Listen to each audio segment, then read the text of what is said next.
What's your take on reparations for like the Black community, right? And before you answer, like, so before you answer, like, you have to keep in mind, I'll push back a little bit. Like, you have like the Japanese Americans, they got reparations for being internment camps. Native Americans got money. All the other communities have gotten money. The Jewish community's gotten money. I think the only community that's not gotten any kind of money, reparation you want to call it, is the Black community. So what's your take on that? I feel like we've waited a good amount of while for reparations. Because reparations would like best question most people I asked them was, what do you think reparations is? Because in reality, we the promise that was made to us for reparations was given by a man who was pretty much just giving a rally cry for, if you win this for us, then you'll have something.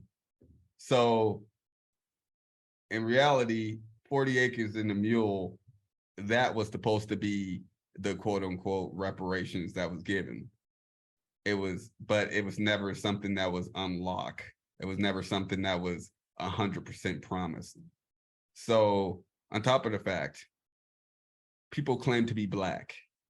Black holds nothing. It's not a nationality. It's not a nothing. There's been countries that have fought legally to get rid of the word Black because it holds no legal standing.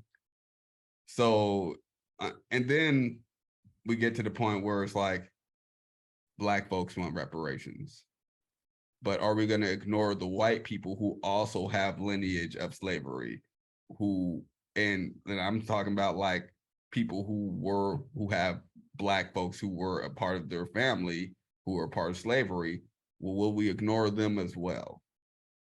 Because there will be a good amount of white folks who will qualify for that as well.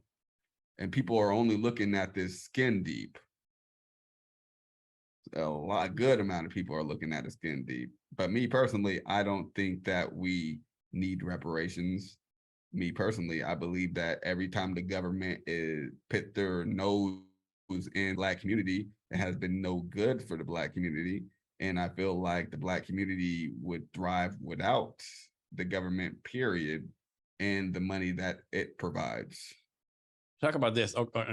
You might not be answering. I'm not actually, of course, you're not an expert on any of this stuff I'm about to ask you, right? But like, so like, like Korean American come here that has a community, Jewish American community, like all these people come here and have the community, right? The money. As a matter of fact, let me backtrack. So I know I read this somewhere where like, if someone spent $1 in the Jewish community, it takes like 35 days to get out. Asian community takes 27 days to get out. Any community, like the dollar goes from person to person in the community. And supposing the Black community, it takes like 1 day that dollar leaves the community. It takes like, how do you fix that? It takes less time than that. That's okay. It takes way less. It's not even 4 hours circulation that it'll leave our community. Oh man, I thought it was like a day, so 4 hours. No. So I mean, we're one of the highest consumers. Mm-hmm.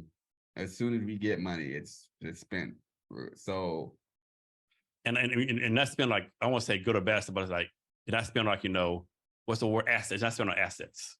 The thing about this whole topic though, that I find that the deeper I go into this topic, the more people start to realize on the Black community side, and that's why you've seen pockets of segregation happening.